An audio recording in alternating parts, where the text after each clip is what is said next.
Hey, what's up guys? Welcome po sa ating panibagong video at ngayon kalikot kotse muna tayo. Lalagyan po natin siya ng power lock, yung ating trunk. Bihira lang po. Isa lang po yung nakakagawa nito. Mga pawang professional lang po ang mga nakakagawa nito, pero susubukan po natin. Ito po, naka-order po ako ng actuator sa Shopee. Halagang 115 pesos kasama na po yung free shipping. Ayan na. At imamaman po natin dyan or ididikit natin at itatali natin ng strap para makonekta doon sa lock ng ating trunk at ihilahin lang. Ang kukunin lang po natin na power dyan is yung patulak lang po or pahila. Pahila lang po. Ayan, pahila. Yan, pahila. So, ayan.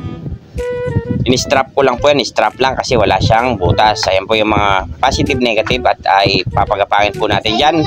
Actually, nakalagay na po yung ating wire at yung ating aparato ng ating power lock or the remote. Ayan, maglilagay tayo ng remote at ayan, nilagay natin yung ground at yung ground, ayan, negative yan. Tapos yung positive po, pinadaan ko po doon sa ilalim ng carpet ng sasakyan. Ito, ituturo ko sa inyo kung saan ko ipinagapang yan. Ayun. Ayun ang wire.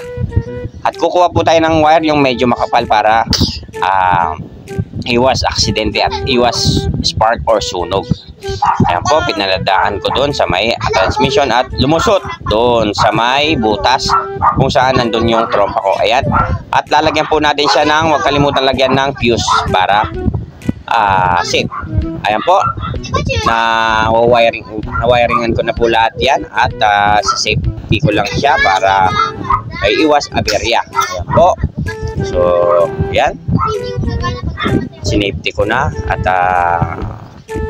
naka-strap na yung ating unit or aparato. Ayan po. Yan. Ganyan lang po yung pag-wire niyan. Tapos, gagamitan natin ng electrical tape. Ayan. Lilipat ko po yung kanyang ground.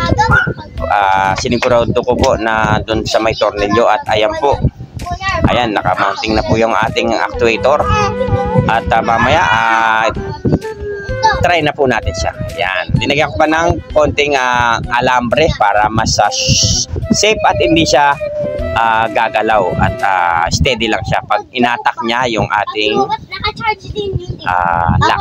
Ayan po. Titingnan natin. Susubukan natin kung maglalak siya or mag-open siya. Ayan. Tingnan natin siya. Hop. Hop. Ayan. Po natin siya kung mag-open or close siya. Ang ano nito, open lang po. Pagka yung close niya po, pagka ibinagsak po natin or sinara yung titingnan niyo kung ano. Ayan po. Ito. Ayun. Ayan, na-attack niya. Okay mga paps. Ayan, ganun lang siya.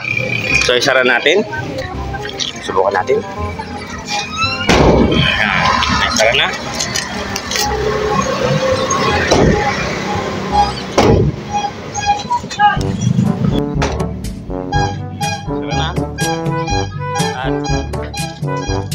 Pipindutin na natin yung ating ayan.